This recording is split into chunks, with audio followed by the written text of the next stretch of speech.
Today is May 2nd in the year 2006. I'm Karen Herman with the Archive of American Television, and it is my pleasure today to be interviewing Sheila Nevins here in New York City. Okay. Yay! So let's start right from the beginning. Okay. What was your name at birth? My name at birth, Baby Nevins. Sheila Jacqueline Nevins. Do you have any nicknames growing up? She. Pain in the ass. My grandmother used to call me Nudnik. Those were my nicknames. Why did she do that? Why did she call you that? Well, it was a Yiddish word that meant, I guess, pain in the ass. Loosely translated. Nudnik, she would say. What do you want, Nudnik? That was my nickname. Was it a conscious decision, too, to keep your name? My maiden name? Yes. You know, it's interesting because I really grew up at the birth of kind of the feminist movement, but I, in my first marriage, was insulted by the whole idea that that I had to change the name that I had grown up with. I was only like 21 at the time, but I didn't want to take someone else's name. I thought that was odd. I didn't realize that was a political statement. It just felt uncomfortable because that was not my name. Now, if his last name had been Nudnik, then maybe I would. No, but I didn't ever want to give up my name. That was who I was. Was there a reaction to that? At the time, it was very peculiar because I remember I was working at USIA, and when I came back from this sort of flyaway marriage and came back to work, they gave me forms to fill out with my new name, and I said that wasn't necessary to fill out new name forms. So I didn't realize it was a revolutionary act. I thought it was just who I was. It seemed odd. But of course, I guess it became something important. But it wasn't to me at the time. It just seemed correct. When were you born? I was born 100 years ago in a small shack in Nebraska. I don't know why I don't want to say when I was born. I think it's really probably the last barrier that I have to overcome. But frankly, I really haven't overcome it yet. And I'm self-conscious about being so old among people that are so young. And yet I know that everybody knows exactly how old I am. But for some reason, Gloria Steinem once said to me, people lie about two things, how old they are and how much money they earn. And I have stuck to both those. So. Where were you born? I was born here in New York City, on 16th Street and 2nd Avenue in a hospital that I don't know what it was called then. Maybe it was called Beth Israel. I don't really know. And your father's name? My God, are you trying to use my charge card? My father's name was Benjamin Nevins. What did he do? He was a post office worker, and he was a sideline bookie.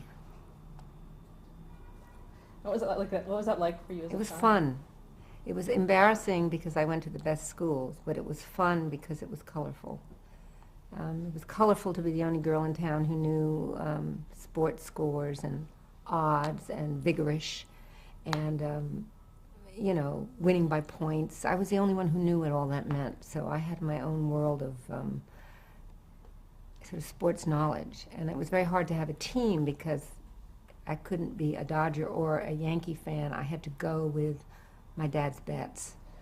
And maybe that's where my disloyalty came from. But I always wanted to have a team. You know, my friends were either Yankee fans or Dodger fans, and I could never really be wedded to one team. Although when the Dodgers left, I did cry. But I never really had sports allegiances because I wanted my dad to win. Yeah. And your mother, her name? My mother's name was Sheila Nevins.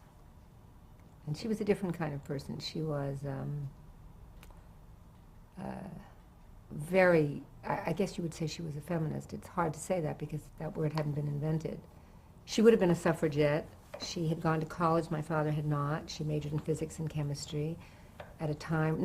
She had 4 brothers. None of them went to college.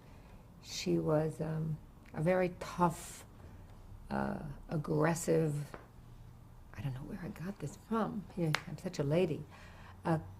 She was just a tough broad. She was a broad. And she married for love this ne'er-do-well, handsome Russian immigrant. Did she work? She worked a lot, yeah. She wasn't well from about her, well, she wasn't well as a child. She had a disease called Raynaud's disease, and then she eventually got scleroderma, which is a hardening of the skin and a very poor circulatory disease. But she did work as a chemist for a while.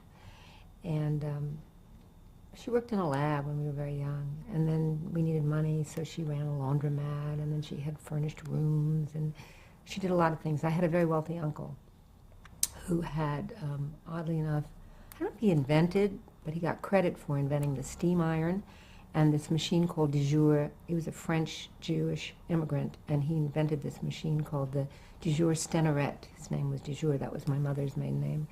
And he helped me get to schools, the right schools, the private schools, and I went to Barnard and I went to Yale, and he helped me through all that. And I went to Little Red Schoolhouse and all those kind of schools that were not fitting in my socioeconomic circle, but were fitting in his. So I was privileged and not privileged simultaneously. Were you a good student? Great. Great student. Always a great student. Still a great student. Study too hard, still. Work too late, still. Scared I'll fail, still. Same. Nothing's changed.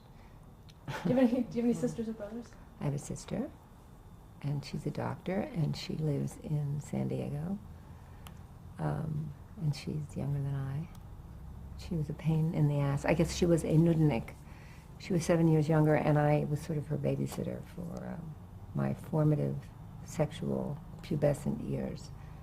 So I would drag Vicky everywhere, but a long time ago. What did you want to be when you grew up? That's a great question. Something, just not nothing. And I didn't want to be poor. And I didn't want to take money from anyone, like I always had to from my uncle. Every year I had to go to my uncle and ask for the next year's tuition, or ask for a typewriter. Those were the days of typewriters. Or ask for a skating outfit. And I really didn't ever want to ask for anything. That's what I wanted to grow up and be, someone who didn't have to ask for anything. And I really don't ask for anything, except the right to do what I want to do. But I don't really ever have to ask for money. Although I will ask to be paid for this interview.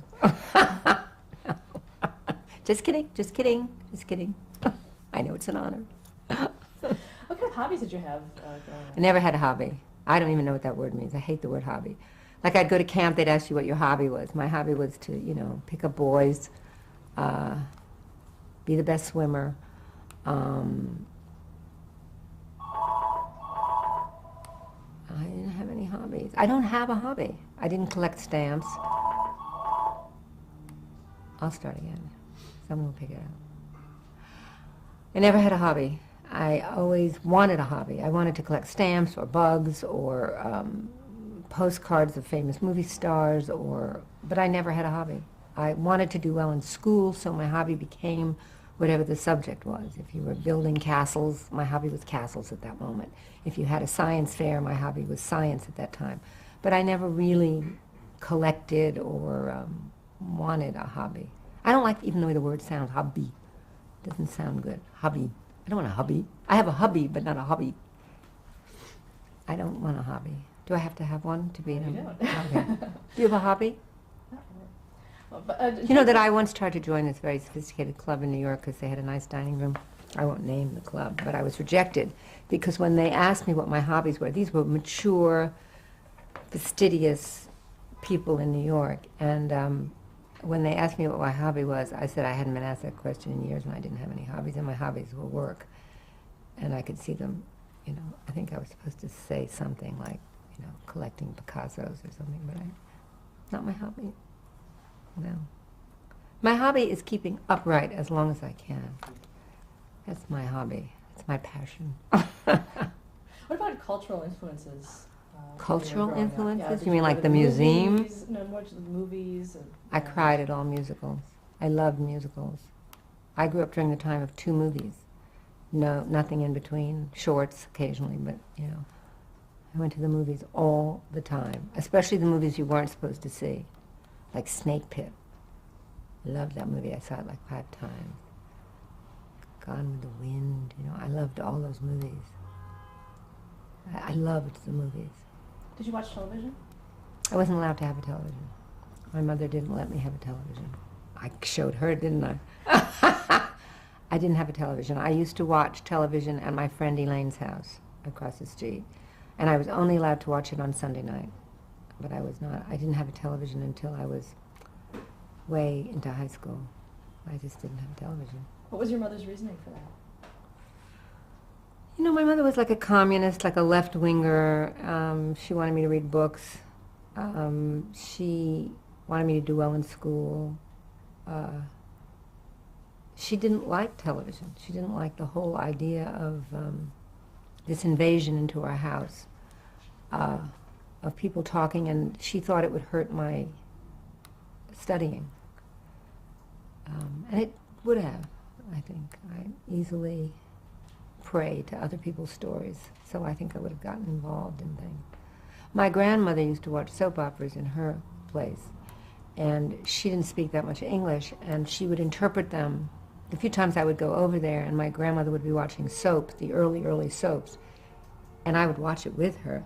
She would interpret it to have and it would have nothing to do with the story that she was actually watching.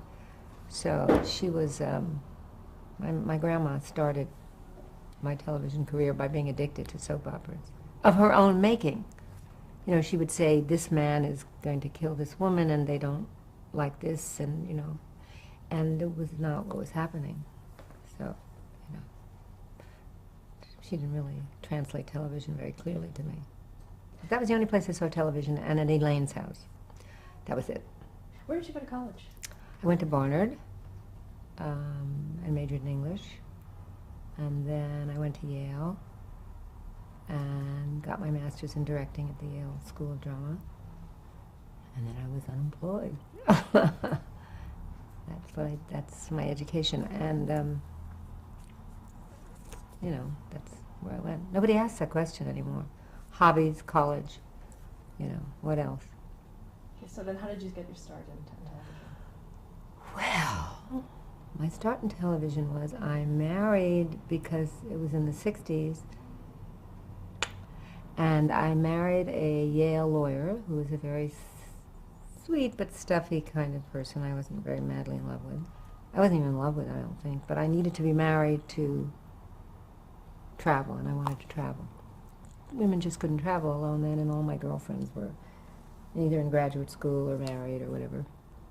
And what was the question? When did I get married, or why did I get married? No, how did you enter into... Oh, right. He didn't want me to work in the evenings or on weekends. And I thought that that's what you do when you get married. You have to be home in the evenings, and you have to make dinner or something on the weekends. And so theater was out, and that was my background. I really wanted to be a director. And I think I would have been a very good theater director. And maybe I'll get a chance one day to do that, but I think that was my real passion at the time. And that's what I had majored in at Yale, and I was very, very good at it. But I thought if you're going to be married and have someone to travel with, and he wants you to be home on the evenings and weekends, you can't be in the theater. So someone told me there was a place called USIA, and they did television shows. And I thought, oh, well, that's a government job, and I'll be home at 5:30 and do laundry or whatever you're supposed to do when you're married. And I went for an interview, and when I went in for the interview for like a secretarial job, it said auditions, adventures in English. There was an arrow, and I went in the old post office building in Washington to this audition. And I really didn't have a resume or anything like that, but I knew enough about acting, and I was not a good actress, but all I had to do was act like a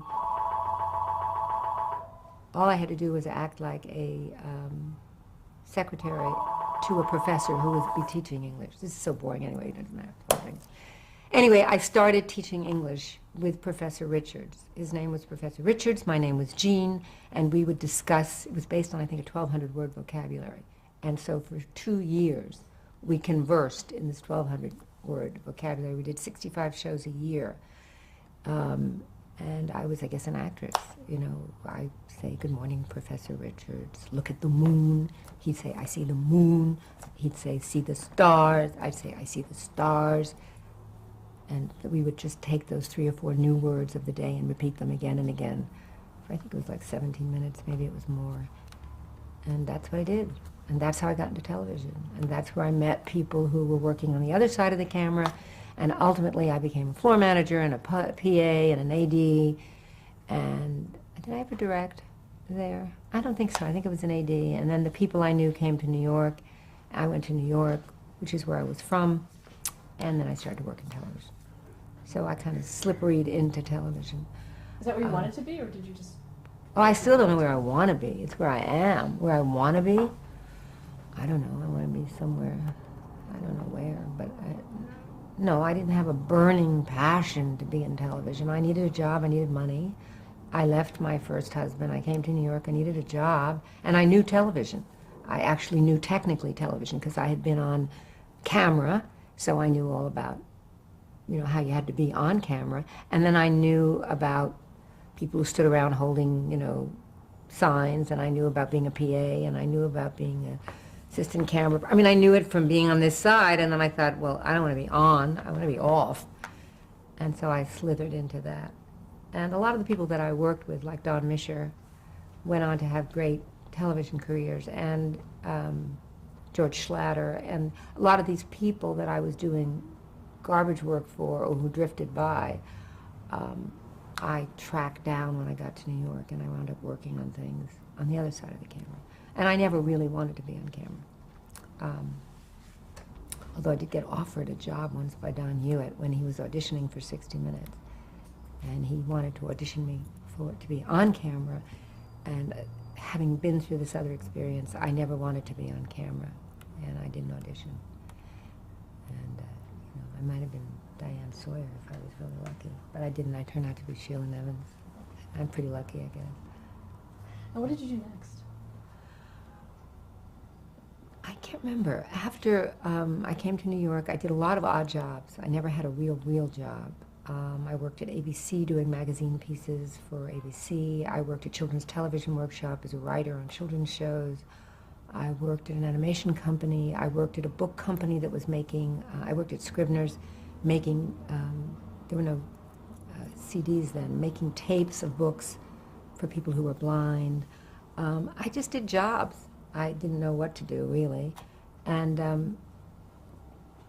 don't know how I wound up. I was ABC, CBS, CTW.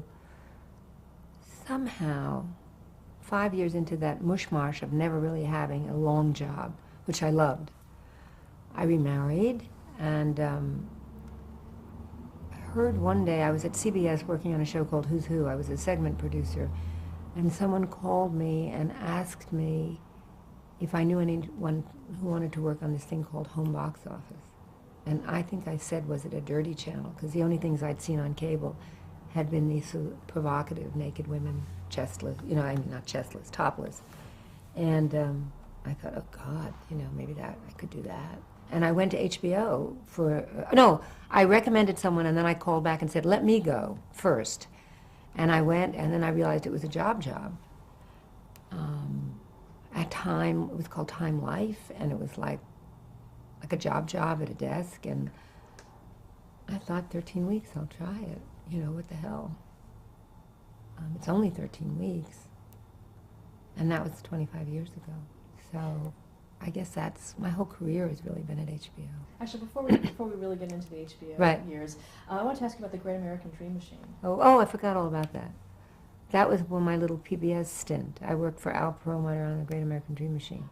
That was another, you know, year by year, you did it for, I started as a researcher, and then I convinced Al I could be an associate producer, and then they didn't know how to open the show, and we couldn't get a host. And I had this idea, and I think Al will sustain this, that it was true, that I would go out on the street and ask people what their dreams were, what their great American dreams were. And that was the first time I went out on the street and made a film. And it was thrilling. And I hired the Maisels, David and Al Maisel, because I had seen Salesman. And I thought it was the greatest film I'd ever seen in my whole life. And I convinced Al Promo to let me hire them. And they both slept in the back of the car as I found streets and places to ask people their dreams. You know, I went uptown, downtown, Harlem. You know, the areas were different then. There was no Chelsea, so there was no Tribeca. So there was really poor, middle class, and rich, and then black. And I went all over the city asking people questions, and then I cut that into the history of America, physically cutting the film to little three frame cuts. And so it'll be over soon. Anyway, I went out on the streets and asked people about their dreams, and then I had seen a film by Chuck Braverman, and it was American history in 3 minutes, and I thought, oh, that's great, I could steal that idea. So I got the film and I held it up to the light. There was no video then, and I could see that every 3 frames the picture changed, and it went like that. So I went to the 42nd Street Library, and I got 1 million pictures about history, took them out. There were 5 of us went, because you could only take out, I think, 100 pictures at a time. And we shot with a camera 3 frames of every one of the pictures. And then we pasted them together. And that became the opening. And then Eleanor Bunin did some kind of a machine that opened up, and then it went to my montage. And then I intercut that with the people that I'd met on the street. That was probably my most creative contribution to television. But I was really hooked then. Because when I saw it at home, and I thought, God, I did that. I asked those people. I remember that woman. And I stole that idea from Chuck, that quick cut. I wonder if I ever told him. Well, he'll never see this, so it'll be all right. So, you know, that was how I began in television. And then I got jobs, little jobs, and then the HBO thing happened. CBS happened, and then HBO. Well, at CBS you did Who's Who? Yeah. And at ABC I worked on The Reason Report, and I also worked on 2020 for about 2 weeks, and I got fired. For what? Well, Bob Shanks, I don't even know if he's still alive, but Bob Shanks was my boss, and he informed me that I would be shooting the pieces, because I was very good interviewing people. I would shoot the pieces, and then I would send the pieces back, and I would stay on the road, and that he would edit them. And I thought about it, and I thought I really couldn't let someone else edit my pieces. I had to be in the editing room. And so I thought when I told him that, he'd say, well, in your case, we'll make an exception because you're so brilliant, we'll keep you. You know? And he said, well, then you'll have to go. So I left, and I didn't have a job. And then I wound up at CBS about 3 months. I was unemployed for 3 months. I remember the unemployment line, too, on West 81st Street. But anyway, so I was on unemployment, then I heard about CBS. I worked at CBS for about 8 or 9 months with Andy Lack was my colleague there. And that was where I met Mike Wallace and Dan Rather and all the people that I so respect in this business. and then I heard about the HBO job, and that's where I've been ever since. But it wasn't like I knew what I was doing. I just did things to get a salary, and sort of went with the flow. I was aggressive, but I never sought out a career in television. I really didn't. I sought out not being bored. I sought out recognition for what I was doing. But I think I could easily have done something different. I mean, had the theater been open, I might have been a theater director. Had I had the guts, I might have gone to California and tried to direct movies, not narrative movies. But I really didn't. I just kind of went where just went with the, I needed a check. Remember, Yeah, I didn't want to ask for anything. Yeah, but that 2020 story that you just told, though, I mean, Yeah. you also did want some kind of control of what you were doing. Oh, I definitely want control. I want control of the interview as well. I definitely am a control freak. Absolutely. The best people are control freaks, you know. I think that was from day one. I don't know, I wasn't there. I don't remember day one, but certainly from the day I remember. I wanted it to be mine, whatever it was, if I did it. not if I didn't. In other words, if somebody else did it, because so much in a career you see other people taking credit for other people's work. And I'm very, very conscious of that. I try very hard not to ever take credit for something I haven't done. But if I have done it, if it was my contribution, damn it, you better watch out. I'm going to get credit for it because it was me. But if it was you, you have to watch out for it and you have to take credit for it. Because you are what you do. If you give that away, it's like selling your soul to the devil. And if you take it from someone else, it's like having sold your soul to the devil. So I try to be very, very careful of that. And I'm not sure I'm always successful. Sometimes you forget where an idea came from. But there's nothing worse than sitting in a room and it was your idea and then suddenly it's, I can't tell you how many times someone said, in my earlier part of my career, be grateful to me because I came up with that title. Well, that's not true. I found that show. Not true. And you sit there obediently and you just wait, So there's a long period of time when you don't get credit. But when you have the energy and the confidence and the esteem to demand your piece of the action, and it is rightfully your piece of the action, boy, you better grab it, or someone will snap it away. There is no copyright for ideas. So you have to be very, very careful. It's like I was thinking of that, don't tread on me, And I am a snake. I think that went with that, didn't it? Wasn't it some kind of revolutionary symbol? What was that? The snake that said, don't tread on me. What was that? Is it the revolution? Mm-hmm. What's the revolution? Okay, that's my motto. Actually, let's stop here and change the tape. Good, okay.